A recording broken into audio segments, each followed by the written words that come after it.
Anybody in my band will tell you the hardest position in my band is the bass. What happened is Sonny T, who was supposed to come on the tour, there was some sickness in his family. He wasn't able to leave. 5 years ago, there was this cat, Vincent Garcia, who sent me a message saying, "Hey, dude, if you ever need a bass player in Europe, I'm your cat."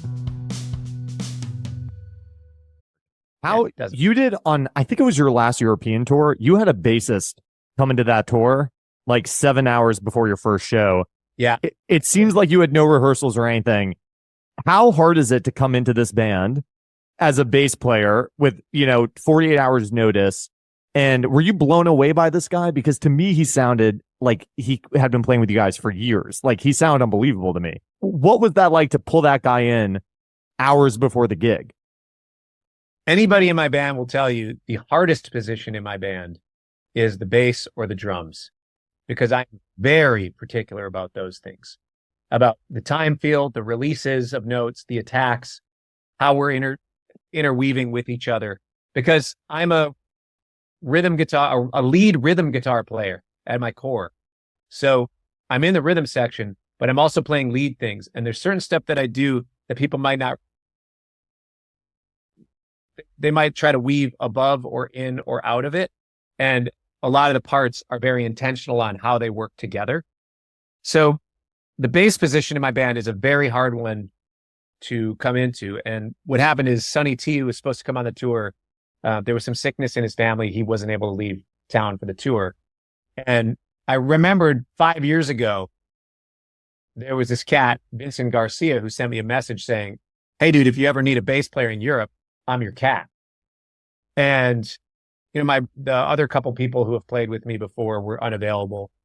And I remembered that DM that he sent. And I mean, I've followed the guy ever since. He's an incredible bass player. I was like, all right. He said he wanted the gig, so I'm going to send him a message. He's like, "Dude, I don't speak English. I'll talk to my friend, but yes, I want to play." And eventually, it worked out being great. I said, "All right, over the course of the tour starts in 1 day. Like, you got to fly up to Sweden. I'm leaving tonight to fly to Sweden. He's leaving from Spain the next morning.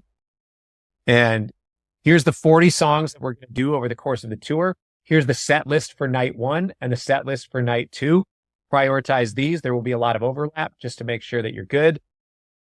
Let me know if you have any questions. Here's boom, boom, boom, boom, boom, boom, boom, boom, boom, some specifics about certain tunes where I know there's pressure points as a bass player, or what could be interpreted or what's written in stone." And I trusted that he was going to come to the table correct. I knew all the technical facility, all the chops was there, and I knew he had the tone. I knew that he had the feel. I didn't know that he had the feel. I wasn't sure, because European funk thing and the American funk thing, it can feel different if somebody grew up playing a lot of jazz and jazz fusion in Europe, or if they didn't grow up playing R&B in Europe. What's the difference? Where they feel on the beat, if they're behind it or ahead of it, or like, how can you define the difference, or it's hard to define? Yeah, it's just some of the releases take a little longer to let go of. Some of the stuff is just more open sounding than tight. A lot of the tones are more distorted than they need to be. A lot of the tones are, like, drum tone wise, it's like the hats are just a little bit too open. The kick and snare are a little too open or rocky. Some of the stuff feels a little more rock derived than actual R&B lineage into funk, because there's many paths to the modern funk thing. A lot of the stuff, a lot of European players sound like it comes more from a rock and jazz lineage rather than jazz fusion. And a lot of the American R&B, it's rooted in, or a lot of the American funk stuff, the way that we feel time, it's rooted more in actually just the R&B side of things, and R&B, pop, funk, Earth, Wind and Fire, Ohio Players, Sly, Funkadelic, that sort of stuff, and different versions of that, But Vincent came into the gig. Basically, we kind of jammed on a chord for a while, and we were just like, all right, here's some time feel things. Like, the tunes as well as you're going to know them at this point. But there's some stuff when we get locking in a groove, we had to learn to negotiate how we're placing the time and attacks and releases. And I was like, the first couple days, if you need to use some cheat sheets on stage on a music stand, that's fine. By the third gig, just go memorized. And he really put in the work. He sounded unbelievable. Like he's insane. He's so dope. I mean, he's ridiculous.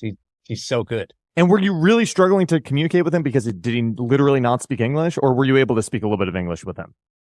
He could speak some English. And it actually got better over the course of the tour because, I mean, he just doesn't practice it a lot.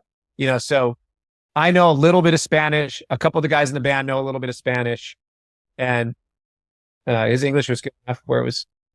He must have felt like a boss pulling that off. I'm sure that felt great for him. Dude. Yeah. I'm sure it was a huge ego thing.